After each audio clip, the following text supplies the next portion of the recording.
Я служил на Урале с 1986 по 1988 год во внутренних войсках.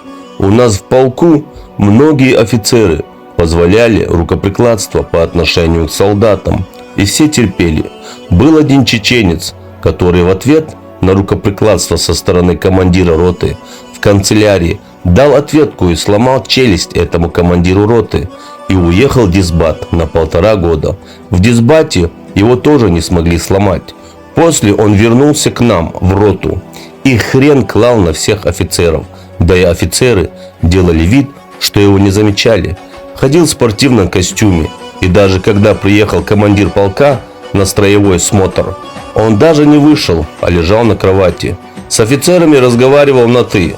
Честно скажу, мы им восхищались, и многие из нас хотели иметь такого друга. И, кстати, он был справедлив, спокоен, немногословен и не любил дедовщину.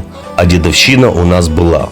Этого чеченца звали Магомед. Ростом он был чуть ли не по 2 метра, здоровый физически и психически. Не знаю, жив ли он сейчас. Кстати, я служил в 9-й роте в городе Касле, военная часть 6704. Центр полка был в Копейске. Эту историю рассказал нам человек под ником Алик, за что я его очень благодарю. И мне захотелось это опубликовать. И напомнить всем слова Владимира Жириновского о чеченцах, которые служили в армии. Я надеюсь, вы напишите в комментариях, что он говорил. И прошу, подпишитесь на мой канал, если вам не трудно.